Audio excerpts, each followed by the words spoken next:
Hello everyone and welcome to the new and improved Phasmophobia. In the Ascension update, we have been given brand new items, and each item now has 3 different tiers that are unlockable as you progress in the game. When you first start out, you receive this cheap and hard to use Tier 1 set. Here are some tips on how to use these items effectively. A lot of items are now consumable, so if you use them at all, you will have to buy them again. Many of these items are also placeable, and to place an object you need to press and hold your secondary use button when you are close enough to a valid surface. An outline of the object you are trying to place will display, and then you can rotate some items by moving your mouse to have it face a different direction. The Tier 1 flashlight is super weak, making it much harder to see in an investigation. When the flashlight is your active inventory item, you can turn it on and off with your primary use button. When it's in your inactive inventory space, you can turn it on and off by pressing your special button. Be warned, the flashlight will still attract the ghost during a hunt when you are within 10 meters of it when it is turned on and not your active inventory item. If you see it flickering during a hunt, the ghost can most likely sense where you are. The Tier 1 dots is a handheld device that looks similar to a pen. When a ghost has dots as evidence, the ghost will have a chance to enter what is being called its dot state, and it will show its silhouette running through the light. If there is a player in the same room, the ghost will sometimes wander towards them. If there are no players nearby, the ghost will just randomly walk around the room. The Tier 1 dots can be hard to get as it does seem to take time for the ghost to show itself in it. It seems to work best if you turn off the lights, hold the pen, and are in the same room as the ghost. Doing this will pose problems if you have a Goryo, which will only show dots on a camera when you are outside of the ghost's room. However, you can place the pen in the room and see dots from the monitor in the van if you have a camera set up. The Tier 1 EMF gives you an approximate reading of the EMF given off of an interaction, but it will jump around quite a bit. You must be within 1.7 meters of an interaction to get an EMF reading, but the accuracy will be low. However, the device only goes into the red EMF 5 range if you do actually have an EMF 5 ghost, so it should still be pretty easy to tell if you have EMF 5 as evidence. This device, as well as other electronics, will malfunction during events and hunts, so it will jump around and give inaccurate readings when this occurs. The ghostwriting book at Tier 1 works the same as our good old ghostwriting book, but it is smaller and less likely to be written on. The ghost has to be within 3 meters of the book to have a chance to interact with it, but even then, the chance of interaction is low. This can make getting ghostwriting quite a bit of a challenge. To increase your chances of getting writing, I highly recommend putting 2 books into the area where the ghost is giving the most amount of activity. The Tier 1 motion sensor can be placed on a wall to detect movement from both players, dead or alive, and the ghost. The red line coming out of it when it is turned on shows the range it covers. You can turn off the motion sensor when it is placed on a wall by clicking on it. When activated, the range of the motion sensor will also be shown on one of the monitors in the van, and a beeping sound will be emitted whenever the motion sensor is triggered. The Tier 1 spirit box scans through radio frequencies when it is turned on, and can ask the ghost questions such as, "Where are you?" and "How old are you?" through it. If the box is detecting your voice, a little white light next to the microphone symbol will light up. Be sure to use your push to talk if you have that setting enabled. If a red light illuminates next to the ghost symbol, the box is recognizing your questions. If you hear an audible response and the light next to the ghost symbol turns white, that means you have spirit box evidence.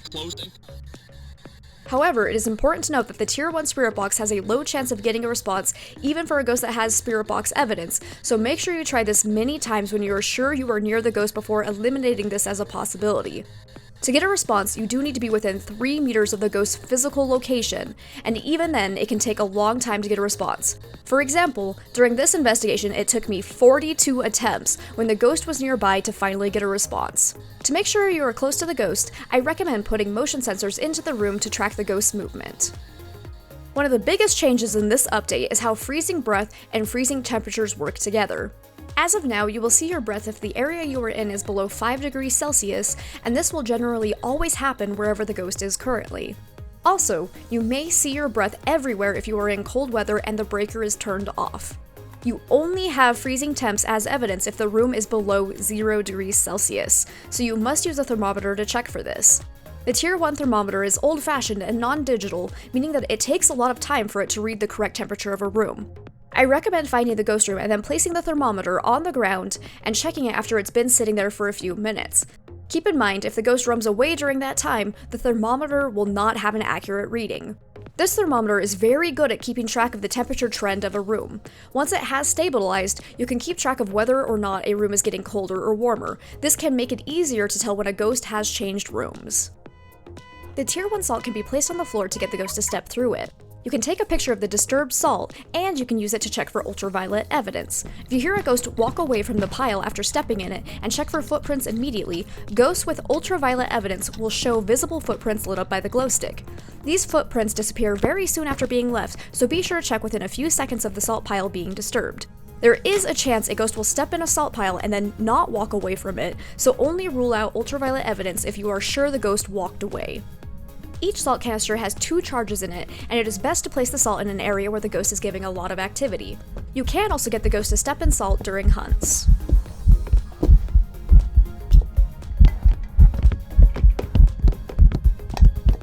The Tier 1 UV light is a glow stick and it stays bright for 1 minute. However, you can now shake the glow stick to rejuvenate it and make it bright once again. You can use this to check valid surfaces for fingerprints when the ghost interacts with them, or to look for footprints after the ghost steps in salt. The UV light is also used to charge fingerprints and footprints to take pictures of them. If you cannot visibly see a fingerprint or footprint, it will not count in photos anymore. The glow stick will take about 10 seconds to charge fingerprints and footprints, but you can throw it down next to them to keep them illuminated while you snap a photo.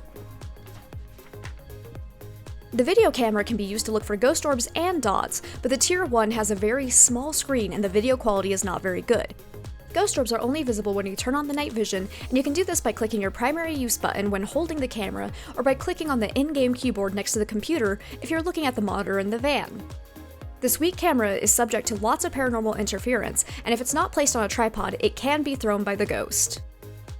The Tier 1 tripod is used to hold a camera in place in the map, but be warned that this one has a considerable chance to be knocked over by the ghost. The Tier 1 Crucifix will prevent the ghost from hunting if it is within 3 meters of it when it attempts to start a hunt. If you place the Crucifix by holding down your secondary use button, you will see the effective range of the Crucifix, but it will also still work if you just throw it down. The Crucifix will also prevent hunts if you're close to the ghost and is in your active inventory slot, but it will not work if you have it in your inactive inventory. When it prevents a hunt, the Crucifix will burn entirely, as each one only has 1 charge in it. The Tier 1 candles burn quickly and only provide a 33% sanity drain reduction when held. This candle burns for a total of 3 minutes, but the ghost can blow it out before it burns up. This will give off an EMF and will be counted as an interaction if you take a photo of it. You can then relight the candle and continue letting it burn until its timer runs out.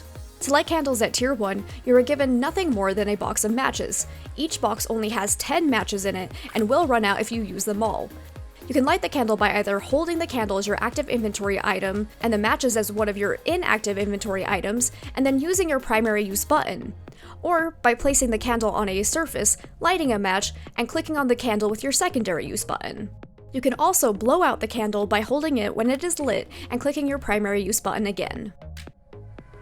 Tier 1 headcams allow others to view a camera feed from the van while it is on your head, and can be turned on and off by pressing and holding your special keybind when it is on your head. It does not take up an inventory slot, but be warned, it is an electronic and it will be sensed by the ghost during a hunt if it is turned on. As it does not currently have an indicator of light, you just have to remember that it is turned on whenever you are wearing it. Tier 1 incense can be used to either protect you from being killed during a hunt, or to prevent a hunt for a certain duration of time. If used during a hunt, you can light it when within 3 meters of the ghost to disorient it, giving you a chance to get out of line of sight of it. The ghost should not be able to target or kill you for 5 seconds, but be warned there is a chance that the ghost will end up randomly roaming in the same direction you are trying to run away. If this happens, the ghost will be able to kill you as soon as the smudge period ends. Lighting the smudge both during and outside of a hunt, when within 3 meters of the ghost, will also start a 90-second period for most ghosts before the ghost can hunt again. If you light another smudge during this time, the timer will reset, and the ghost will have to wait another 90 seconds before it can try to hunt you again. To light the incense, you must be holding both the smudge stick in your active inventory slot and an igniter in your inactive inventory, and then pressing your primary use button.